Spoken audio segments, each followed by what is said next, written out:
সবাইকে স্বাগত জানাচ্ছি নিউজ ফ্ল্যাশে। সাথে আছি আমি তামান্না তাবাসসুম। শুরুতেই থাকছে শিরোনাম।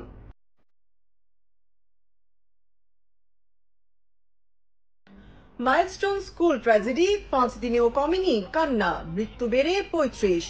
আশুলিয়ায় এলিভেটেড এক্সপ্রেসওয়ে নির্মাণে তীব্র যানজট, ভোগান্তিতে সাধারণ মানুষ। ডেঙ্গুতে হাসপাতালে ভর্তি 26,778। মৃত্যুর সংখ্যা 100 ছাড়ালো। ড্যাফোডিল বিশ্ববিদ্যালয়ের আন্তজেলা কার্নিভালে ফাইনালের শিরোপা জিতল নওগাঁ জেলা।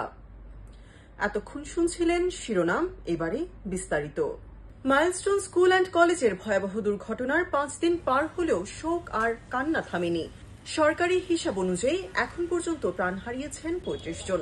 রাজধানীর বিভিন্ন হাসপাতালে এখনও চিকিৎসাধীন রয়েছে প্রায় অর্ধশত দগ্ধ শিক্ষার্থী ও কর্মচারী। পঞ্চম দিনে এসে মৃত্যুর সঙ্গে লড়াইয়ে হেরে যায় 7ম শ্রেণীর শিক্ষার্থী জারিফ, যার শরীরের 40% দগ্ধ ছিল। এছাড়া অফিস সহায়ক মাসুমা দগ্ধ হয়েছিলেন 90%। মর্মান্তিক এই দুর্ঘটনায় শোকের ছায়া নেমে এসেছে পরিবার ও সহপাঠীদের মধ্যে। ঢাকা আশুলিয়া এলিভেটেড এক্সপ্রেসওয়ের কাজ দৃশ্যমান হলেও নির্মাণ কাজের কারণে আশুলিয়া ঢাকা মহাসড়কে তীব্র যানজট তৈরি হয়েছে। বিশেষ করে সন্ধ্যার পর ঘণ্টার পর ঘণ্টা যানবাহন আটকে থাকায় চরম ভোগান্তি পোহাচ্ছেন সাধারণ মানুষ। বাইপেলের ইপিজেড থেকে শুরু হয়ে এই এক্সপ্রেসওয়ে যুক্ত হবে ঢাকা এলিভেটেড এক্সপ্রেসওয়ের সঙ্গে।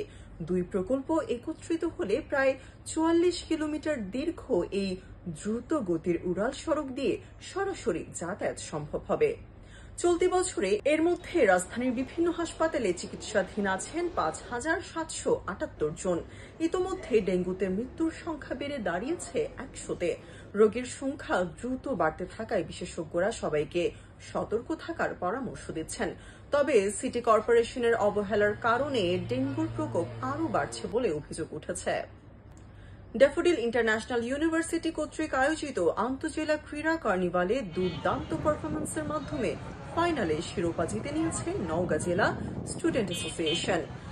20 আগস্ট অনুষ্ঠিত ফাইনালে নওগাঁ জেলা স্টুডেন্ট অ্যাসোসিয়েশনের প্রতিপক্ষ ছিল ঢাকা জেলা স্টুডেন্ট অ্যাসোসিয়েশন।